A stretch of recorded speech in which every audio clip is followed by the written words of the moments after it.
گرنگە شوێنی سەلامەتمان هەبێت لە کۆمەڵگەکانماندا. جا ئەوە مانای شوێنێکی جەستەیی بێت، کەسێک کە متمانەت پێی هەبێت، هاوڕێیەک، ئەندامێکی خێزانەکەت، یان کەسێکی دیکە وەک پزیشکێک یان مامۆسایەک، یان تەنانەت شوێنێکی ئۆنلاین یان مەجازی وەک ئەم سەکۆیە.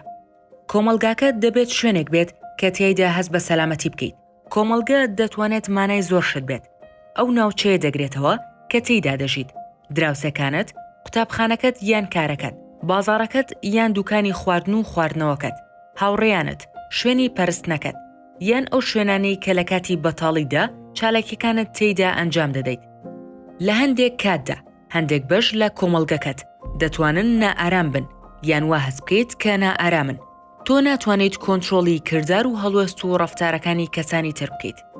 پرزگەلێک هەن کە ئێمە ناتوانین بەتەنیا چارەسەریان بکەین، بۆ نمونە هەراسانکردنی سەر شەقامەکان، بەڵام لەوانەیە کەسانێک لە کۆمەڵگەکەتدا هەبن کە بتوانیت لەگەڵیان کار بکەیت بۆ دۆزینەوەی چارەسەر پێکەوە. بۆ باشبوونی گشتی و تەندروستی دەرونیت گرنگە بۆ تۆ هەست بە سەلامەتی و ئاسایش بکەیت. ئەگەر هەستت بەوە نەکرد، بیر بکەرەوە لە قسەکردن لەگەڵ کەسێک کە متمانەت پێیەتی. تۆ مافی ئەوەت هەیە دەستت بگات بە خزمەتگوزارەکان بۆ چارەسەرکردنی پێداویستیەکان و داوای پشتگیری.